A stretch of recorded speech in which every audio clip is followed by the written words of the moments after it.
It's another week and another brand new episode here on the Granny Panty Podcast. I'm your host, RubyLynne.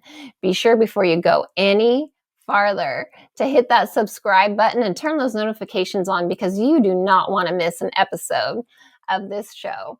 I'm your host, RubyLynne. You can follow me by going to rubylynne.bio where it's all things Ruby. This week's guests are very special to me. I got the pleasure of seeing them together when I was in Pittsburgh recently, and they have a very unique story, and I feel like everyone needs to hear it. Week's guests are Jessie Sage and her mom, and we're going to hear the story about how mom found out that Jessie was doing sex work and the response and the 2 years they didn't talk, and how did they find their way back to each other to get their relationship to what it is today, which is nothing short of being amazing. So help me welcome Jessie and mom.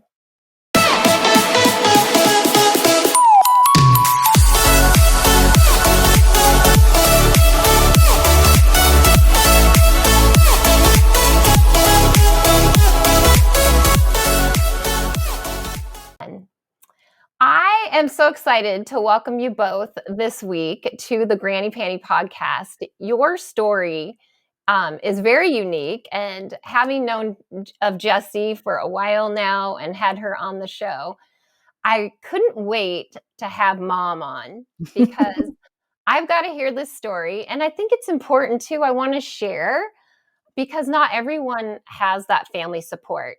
And I kind of suspect it didn't just come real easy either.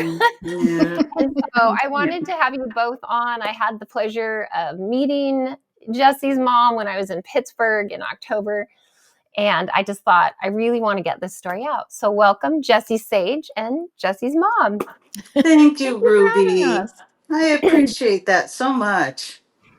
It was just fun to see you both interact. At Jessie's book event for, was it Working Girls Press? Yeah, it was for the Holy Hour. And we did a live event for the launch of the Pittsburgh launch of that book with Working Girls Press. And my mom came, and it was great to have her there. And and that was the first time that you really got to see like me in community.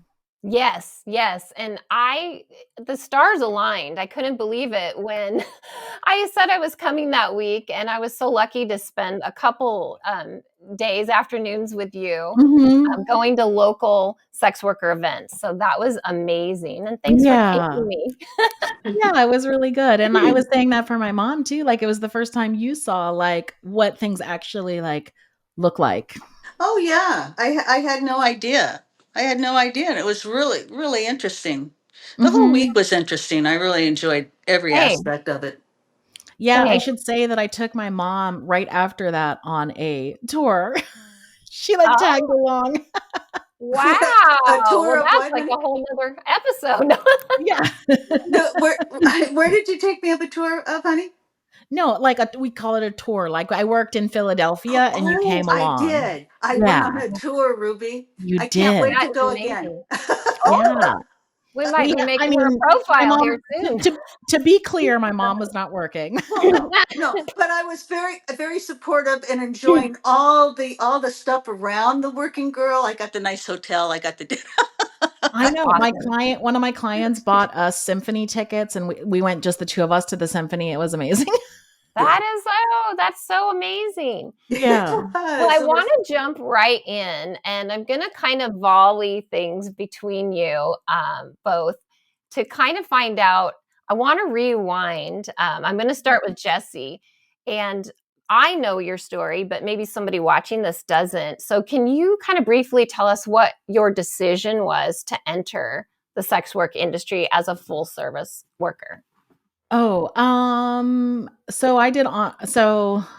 kind of a long story. I was doing online work for about 6 years before that. And before that, I was in academia. I was doing a PhD in feminist philosophy, and I got a divorce, and then I left my PhD program. I dropped out after 4 years, and I was kind of trying to figure out what I was going to do after that, and I started doing online work, and I did that for a long time and developed like a writing career about the sex industry alongside that. And then COVID hit and everything went online, and like not just my work, which I was already doing online, but just like life. And I got Right. very, very burnt out of that and felt like I didn't know if I could continue to just keep up a social media profile, which is more or less what being an online sex worker is, like constantly interacting online, and wanted to really like ground my work and like going out into the world and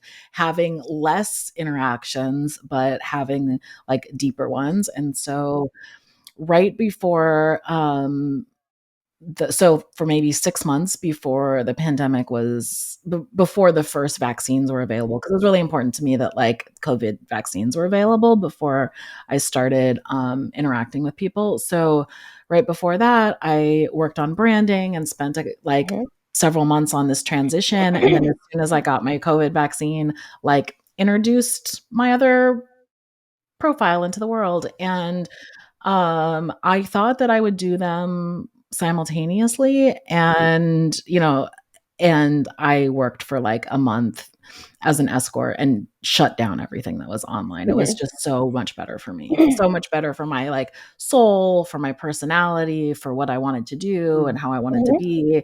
And so that's been 4 years.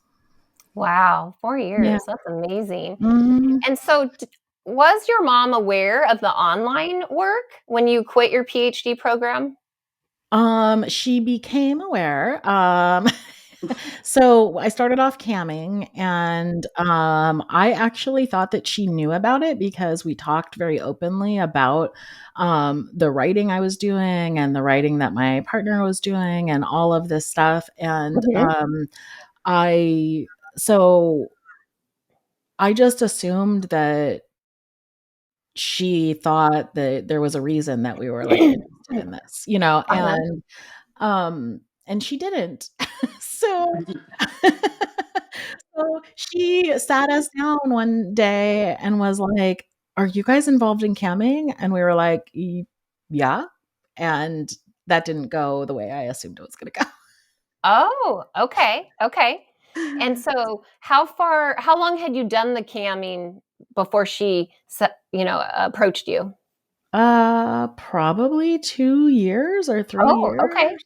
A okay, while, because 'cause I've been in the industry for 10 years. okay, okay. And were you outed to her, or she just was like, "Something's not adding up"? Well, yeah, I think she thought something wasn't adding up. I was outed to other family members, Yeah. but not to her. I Never don't know, told I've me. never asked you that, actually. Why Yeah, I've never asked you that. I don't think so. I think she was just suspicious. Okay. it was Mom, just did you just have an idea, or did someone kinda tip you off? no one tipped me off. It's just I just kind of put things together over time, you know. Um, and I really didn't have any idea. And I know Jesse finds that really hard to believe, but we've talked about it some, and we talked about viewing things through our own lens, right? And so I did know what she and PJ were talking about. I mean, excuse me, were writing about.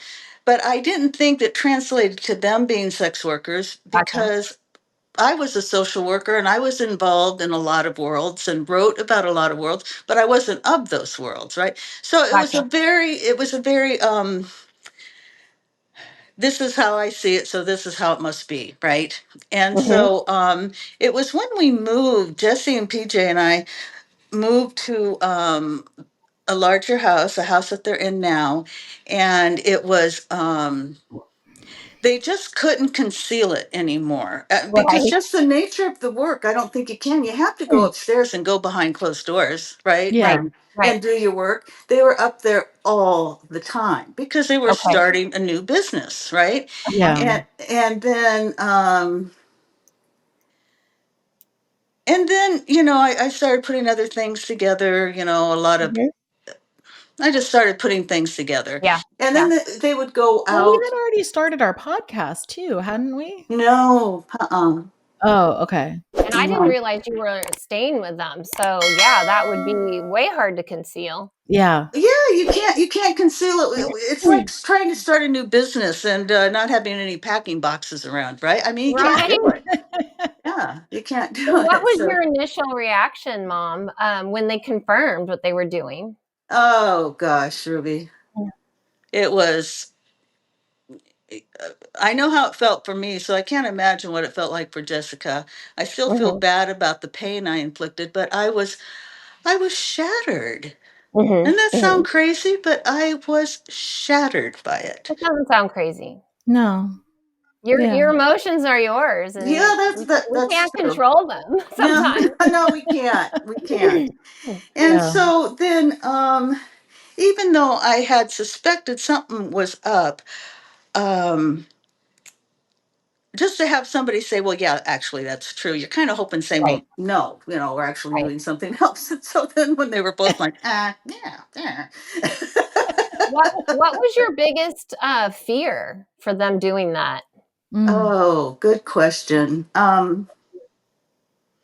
My biggest fear was the long-term outcome it would have on Jesse and the Mhm, family. mhm, You mhm. know, I and not knowing anything about sex work, that's a huge assumption, right? Like Right. something bad is going to happen. I don't know, but it just my fear was is that sex work, and you guys clear me up when I go wrong here, is so invasive to the life. It's so, and you have to go out. You have to go out 2 or 3 days. You have to tour. You have to go here. You have to go there. You have to put a lot of time and money and effort into doing your job really well. Oh, Mhm. And that's true. I will correct okay, you won't correct that. Okay. And Yeah, it it's just seems true. like, it takes an that. Mhm. enormously tolerant family to be able to hold together. I mean, it's like any person who has like a demand, a surgeon who's gone all hours of the day and Right, night. right, I, right. I, I was worried about, I was just worried about the interference and what would bring in to the household and Mhm. what you can leave out there with you and the stuff that you can't just leave out there with you. Mhm. I So think Mhm. that's a pretty normal reaction for a mom, though. You want to protect your kids, and you know, I think that's very normal. Yeah. And what was your reaction when the camming started to wane off and then Jesse went into full service, so seeing people in person? Did you have another, thought, or was that pretty much you kind of saw that coming? no, see, that was another thing. I didn't know that she had done that. See, so what happened is that when I kind of confronted them on what they're doing and what's going on, it created a huge rift. I mean, a huge rift between Jesse and PJ and myself, and and so I was living in the house.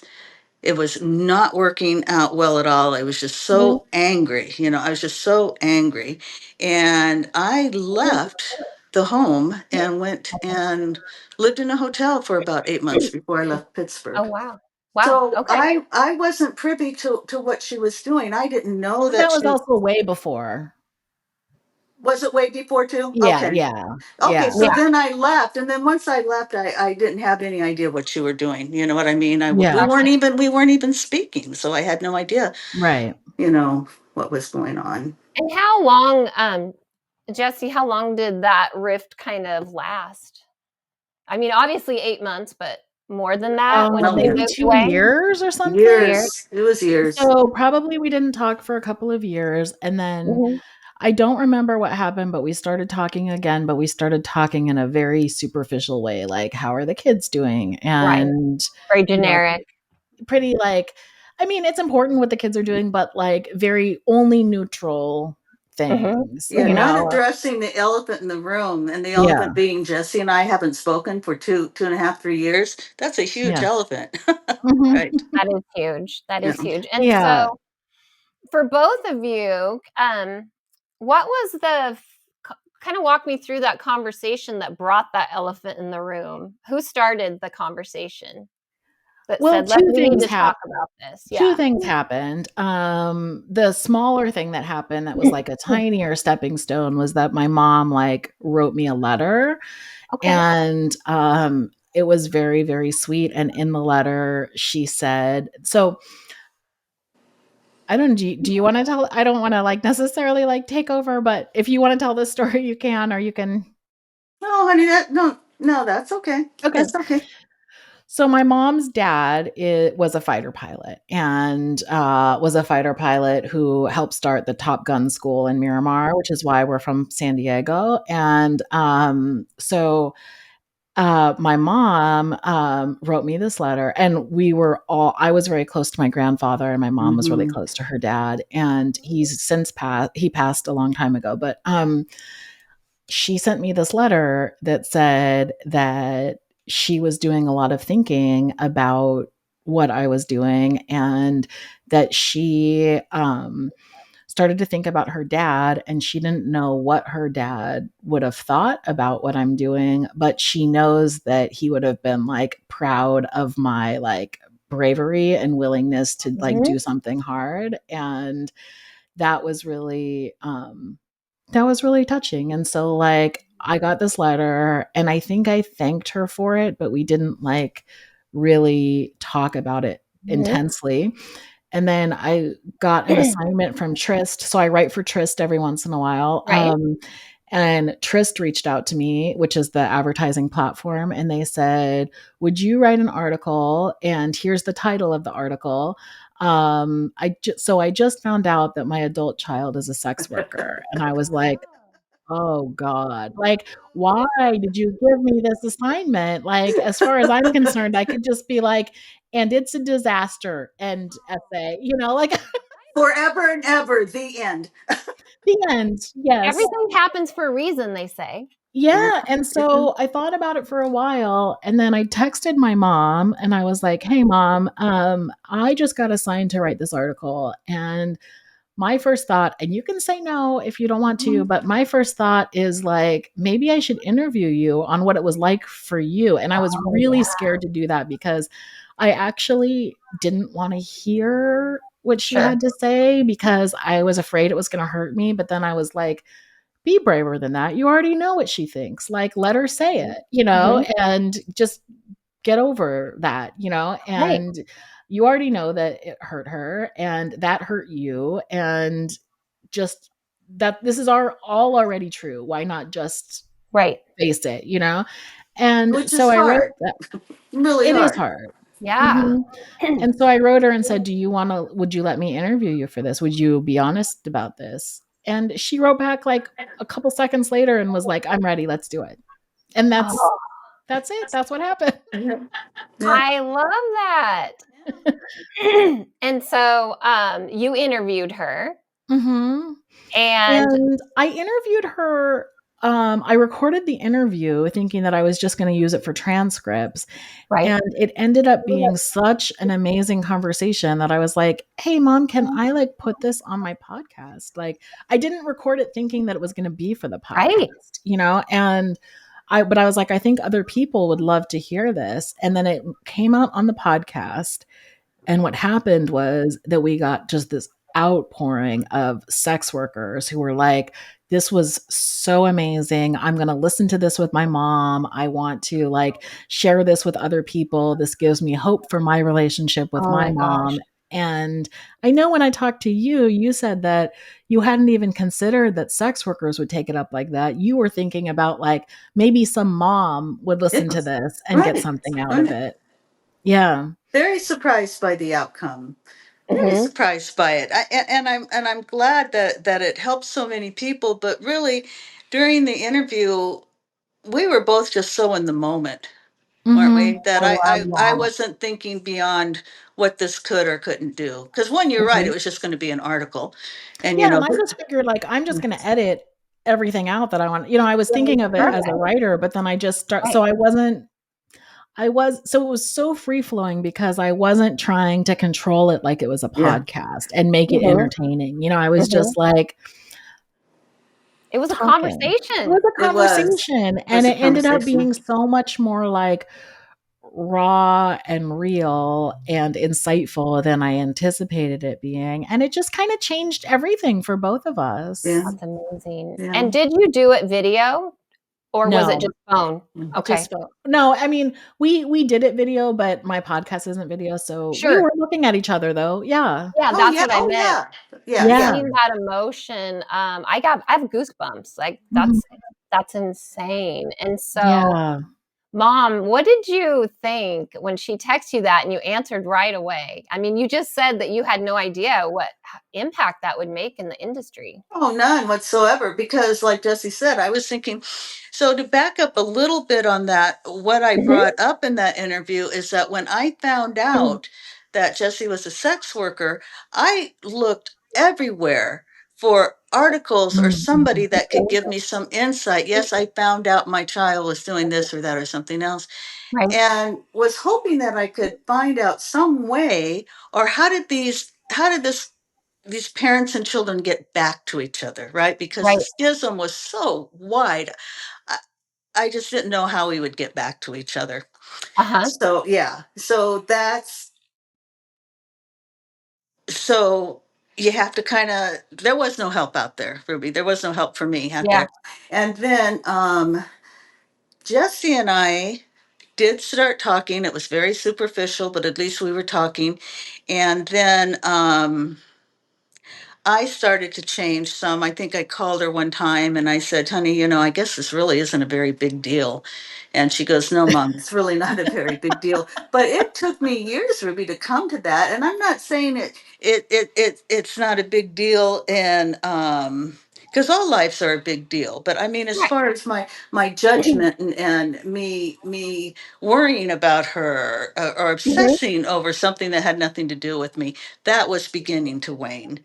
And so then when Jesse texted me that, Mhm. I thought, gosh, she is so brave. I don't know that I would have done that. I Mhm. hope that I would have. I hope that I would have tried to, find my way back to her like that. But nobody wants to, me to write anything. So when she sent me that, it just, I thought it was the best forum possible for us to That's do it. awesome. I really Awesome. do. Plus, And Yeah. she had also like such thoughtful questions. Yeah. it was also like a third party thing. It wasn't her Mhm. saying, "Let's talk." It's like, "Okay, this is for a third party." Right. Okay. It Right. made Yeah, it a there was little less something. personal. Mhm. Mhm. It was That's like, "I need to do a thing. Will you help me do this thing?" right. Yes. And And so then it that felt. thing allowed me to think, she had such wonderful questions. It really allowed me to think through, because even up until that point I hadn't gotten to every nook and cranny, Mhm. but Mhm. thinking about those questions, it just came so natural. It just came so Mhm. natural. It was so easy to talk about, and she and I can talk easily anyway. But it just kind of came out, and then Jesse would send me some reviews or something that she would get, and it just startled me. It just startled me because I was hoping, is there just one mom out there? Let me just get this to one mom Yeah. so they can know that, you know what, it's going to be okay.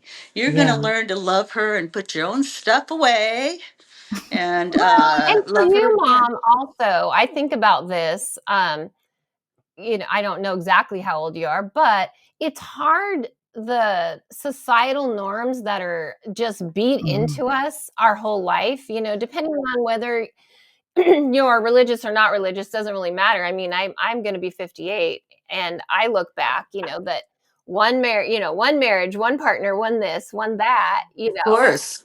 that's hard. That was hard work that you did as well to Yeah, it try to. is. I'm going to be 69 next week. So I was very much of that era, but that era affected me in different ways too. You Yeah. know, And yeah. but I'm just thinking too, like Oh, yeah. back when you were raised, that Mhm. no We one. were a reflection of our parents. Oh, Yeah. absolutely. Yep. Mhm. Absolutely. And you always wanted to be able to say, my son, the doctor, my blah, blah, Yeah. blah, the lawyer, Yeah. and if your kids did well, that meant you did a good job, you know, Mhm. Yeah. Mhm. For and, sure. and it's a lot of horrible pressure is really what it is, Mhm. you know. Yeah, So I mean, that whole idea, like, just speaking of, like, motherhood, I know all 3 of us are moms, like, that our success hinges on the free choices of other people makes, like, right. absolutely no sense. 0 cents. Yeah. Yep. Yep. We actually don't have control like that, and to be held responsible for what other people I choose to know do, it. it's yeah. It's true. It's true. And I have to share that this story, also why it was really important for me to do this, is because I face a similar situation, except it's my adult child who has disowned me because Mhm. I was outed, and we are not in communication, period. And so it was important for me too to bring this story because it's very unique that Mhm, you guys mhm. worked it out. And so you did the interview. What was the next step? You started to talk more? Either of you can answer. Was there questions that you had for each other I beyond that felt interview? so from my perspective, what I felt like was I felt like there was a lot of things that my mom didn't understand about, um, the impact that my work had on the world. Like, Yes. because, I am a sex worker, I'm also a writer, I'm also a podcaster. I have, like, a very clear, like, mission of what I'm trying to, like, accomplish, Mhm. and for my mom, it was like, "Oh my god, she's doing this thing that I can't wrap my head around," right? And Right. Mhm. so Right. something about the feedback from people who were like, "That touched my soul," and I was, like, screen capping every message that I I got and love sending that. it to my mom. I feel like there was something about that that allowed my mom to be like, "Oh, I get it." Like, there's something good about this work and, like, being not being an example to other people, but, like, about why I do what I Mhm. do and why I'm so public about it, and so, Right. to me, I feel like that kinda opened the door to, like, there's all these people from all different kinds of walks of life who are doing this work and who, like, really just wanna be, like, accepted for who they are and who love their families and who Mhm. Yeah. mourn the loss of people in them, Mhm. and I mean, that's my perspective, but I don't know, I wonder how you feel about that. How I felt about things after it came out. Yeah. Yeah. Yeah. I was so pleased. I had no idea it would have that impact. I had no idea it would have that impact Mm. whatsoever. Um, and when I heard some of the things, like Jesse would forward me these things, Yeah. it just made me feel so good that it brought some comfort to some people, and Mm. just and another reason why I felt so good, because there was nothing disingenuous about that at all. And Right. Right. that's why it felt good. I think Jesse and I were really clear and really honest. It wasn't always easy, right? Yeah, it wasn't always. Oh, And I'm so I, sure. I think it was pretty raw, off the cuff, honest Mhm. conversation, Mhm. and it made me feel good to know. And Ruby, how you get first thing I heard it, I hated my voice, I hated this, I hated that answer. Oh, yes. So stupid. I'm so how. And so Yep. I was just thinking, oh man, this is a tank. This is going to tank. Sorry, Jess. Sorry, I couldn't do more for you. But Well, then when I heard that, I thought, again, it got me out of my own ego. It doesn't matter what my voice sounds like. It didn't matter. You know what I mean? thing that Somebody came to really, my mind is that we are fellow social workers. I'm a former, yes. Yep. and we like to help people. Yeah, we And I do. I think know it. listening to you that when you realized how you were helping other people, then It made all Mm. the difference for me, that Ruby. Right. warmed your That's what we heart. like to do. Mhm. Yes. Mhm. We're here to serve, right? Yeah. It's Yeah. So, interesting, I yeah. think I feel like you were really afraid that people were gonna judge you for not being Oh. immediately Mhm. accepting, and what you found was that that wasn't where anyone who Mhm. listened to it was coming from at all. They were like, "Yeah, I get why this would be hard, and isn't it amazing that you, like, did the work to come around?" They weren't like, "Why didn't you just get it?" Like, that wasn't anybody's That wasn't, feeling. and that was so true. That's true too, Ruby. I'd forgotten about that. After that came Mhm. out, I was really ready to get hammered, and it was going to be Yeah. okay. It Right. was going to be okay no matter what they said. But yeah, it was, so, I'm sorry, I lost it, Jess. What did you just say? You I said said that it that, was, like, you were afraid people were gonna judge you for not being immediately Yeah. accepting, but the opposite happened where people were like, "That's so relatable," and I love that, like, there was a, resolution to Mhm. this. You yeah, know, it gave people hope, I think, that if you had just been like, "Oh, this was super easy," people who, like, were struggling with their relationships wouldn't be able to Mhm. relate to that. They'd be like, "Wow, well, that must be nice for you yeah, guys." it must be great to be you, huh? And see, Yeah. that's what I found when I was initially looking for something. I Right. looked at Mm. it, I tried to find everybody, and then literally got so many answers of, well, my mom said, as long as you're happy, I guess I'm happy. And that did not resonate with me at Right. all. Right. Right. Mhm. Nothing Mhm. about that made sense. Yeah. Mom, have you thought about writing a book through the lens of a mom? Don't you have to know how to write, Ruby? You I Well, can you can write. you can get a writer, but I just like also goosebump moment. Like you talked about not finding resources, but you're the resource now. Mhm. And the book that you could write could potentially help so many parents, adult Wow. children. No, I have not thought about that one single second. But you know what? I know me now, and I think I'm going to be thinking about it every single second now.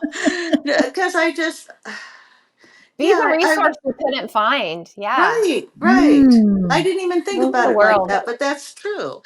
And Yeah. then these sweet little people came in and would make comments about, gosh, I hope my mom will listen to me. And I hope the Mhm. moms did, Mhm. Mhm. Yeah. And Yeah. okay, Because Ruby, you another sound, I goal. mean, feels like Jessie came from a family of writers, right? If you wrote I a letter, that was your first, yeah. communication, that just bells I go can off in think my better, brain. you can think Yeah. better when you write it, Yeah. you know. Yeah. Mhm. Yeah, I think you could do that.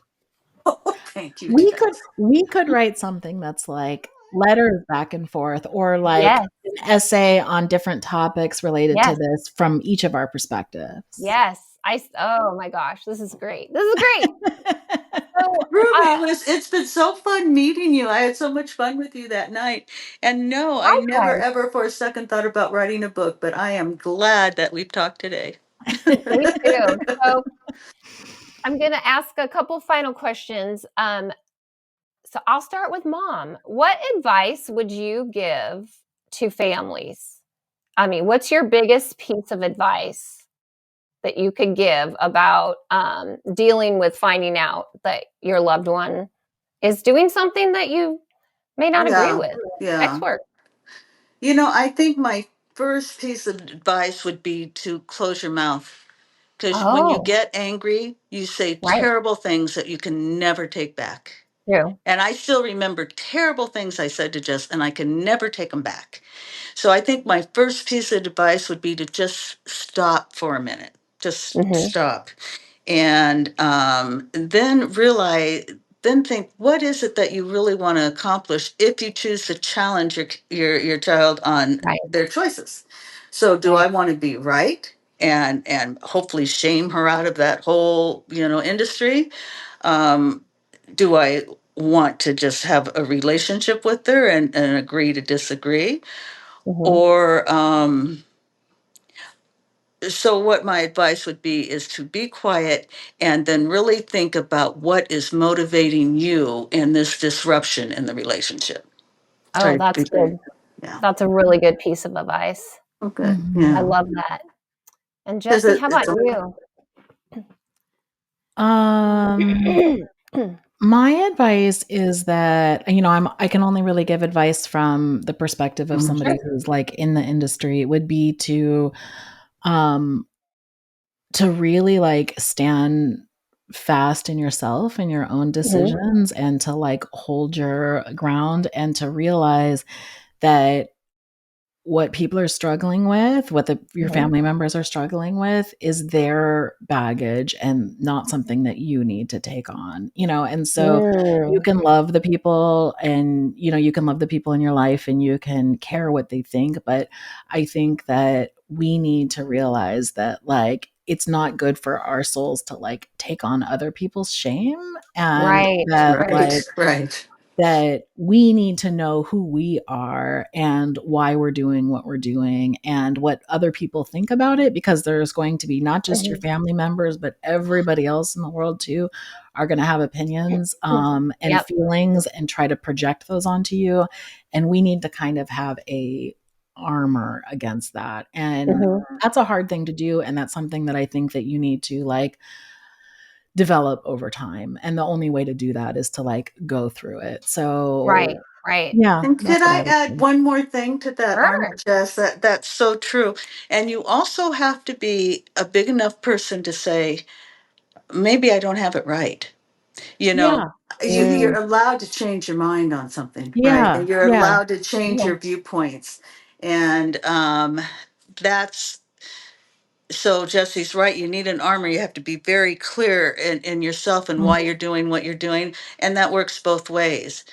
Yeah. In that, well, maybe I don't have to do it this way. Maybe I don't need this piece of armor, you know. Maybe I Right. Yeah. can Right. change my mind, shift on some things. So Yeah. um so- I think that what I want to say in follow up to that is I do think that like we can also, that sounds like very defensive when you talk about armor, but you can Mhm. also like be empathetic. Mhm. You can believe in yourself but also be empathetic to like, okay, one of the things that I learned when I talked to my mom, and this, I don't know why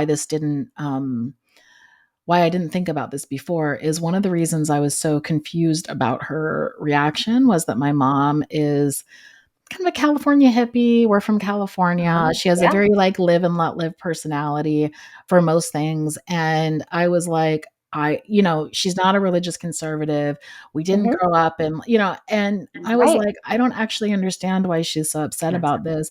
And when she talked about things from like growing up in second wave feminism and what like second wave feminists had fought for, I was like, Mhm. oh, wait, I get this. This is not about like morals. It's about like an yeah. ideology, and an ideology that makes a lot of sense from her context. And I'm in a different generation that views like sexuality and like bodily autonomy in like a different way, Mhm. but that way Right. also like comes out of that history. And so like Right. being able Yeah. to connect like why I think about things in one way and why she thinks about things in another way, and that actually neither of us are right. Right. Like Yeah. Yeah. Right. Yeah. that she wasn't wrong to feel how she felt. I wasn't wrong to make the decisions that I made. We just Yeah. are coming from different places. And I can hold like, when you approach these conflicts with like compassion, I think it's Mhm. possible to hold both of those positions simultaneously. I do Yeah. too. I do too. Yeah. Yeah. I can see that totally, because I know, like, for my personal situation, it took some deep diving to realize I actually respect my son. Mm. He's standing firm in what he believes, that he is doing correct. And I taught my kids, if you believe in something, stand up for it. So it's like, Good okay, job, Ruby. he's doing that. So yeah, it's kind of like, all right, Yeah. uh, Yeah. So this how is, long has it been, Ruby, since you've talked to your son? You want to it say? is. Yeah, oh yeah, I'm pretty open about it. Okay. Fall of 2021. So I've not seen my grandkids or Oh spoke. Mm. God. I mean, there's been some brief phone calls from my son, but it's been hostile, not anything Mm. productive. And Yeah. has he suggested how? Has he made any attempts to suggest how you guys might get back to each other? Is there something you have Oh, to do in order to get in his graces yeah. again? Well, that That was made clear way in the beginning, and that was to get out of not what you're do doing? Okay. hamming. Yeah, Okay. yeah. Alrighty. But yeah, so we'll see. We'll see what Yeah. 2025 brings. Yeah. I'll talk But to him for you, Ruby. You there want you me to go. talk to him? You bring that young man here. I'll talk to him. Well, I love that. Any final thoughts from either of you as we close out? I just want to, I want to thank you both for being so open and vulnerable, and uh, it just blows me away. I love your story, and I adore both of you. And Jessie has always been I see her as a mentor. The first time I ever met her, I just liked her so much, and I've gone to her for advice on different things in the industry. So but thank you. It was so great to meet you, Mom. Thank you, Ruby. And you have a really fun personality, and I love seeing you guys interacting. So, thank you. That's generous. Thank you, Ruby. So, I want to say actually that, like, from like following up on what you're saying about your son and how you raised your son, like, I do feel like I was raised to like to do what it is. Like, I feel like my mom has always been like very supportive of me and very interested in like what I'm doing and why I'm doing it, and has always shown me like a lot of love and support. And with the exception of like the couple years that we were struggling with sex work, I can see that as like in conjunction with like, it doesn't seem incoherent with everything else, because she's always like cared about me and how I live my life and what I'm doing, and not in a overbearing way. Like, I've always been able to like make my choices and do my things, and I like credit a lot of that to the kind of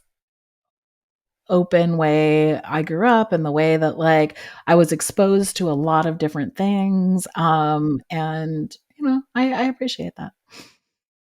I appreciate that too, Jessie. Thank you. That's a beautiful statement. Thank you. I love that. Any final words, Mom? No, just thank you so much, guys. Thank you so much. You bet. It was my I pleasure. appreciate your friendship too, Ruby. Yeah, that's for sure. And I'll start on a book. I'll have to ask Jessie how to do that, because I have to ask Jessie how to do everything. Because there you go. There we go. Another way of us even get closer. There you go. Jessie, do you want to shout out your amazing podcast and where people can find your writing? Yes. So I host a podcast called When We're Not Hustling. Ruby has been a guest on it, and my mom has been a guest on it. So that's fun. And you can find that. The website for that is nothustling.com, where it links out to everything else. And my website is jessiesage.com. On Twitter and Blue Sky, I'm sapiotextual. And I write a weekly column for the Pittsburgh City paper called Pillow Talk with Jessie Sage. So if you look up Pillow Talk with Jessie Sage, there's a lot of my writing there. I love reading your writing. Well, thank you again, both of you. I appreciate you so much for taking the time. Yeah, thank you for having us on. And I hope to see you both soon again. Yeah, come back to Pittsburgh. I come back to Pittsburgh, and I'll go on a tour with you guys. Yeah. Okay. But I'll just I love touring as a non-sex worker. We get to do free things, and people pay for our dinner. I enjoyed every minute of it. She could be our assistant. Bye-bye. Bye. Bye-bye.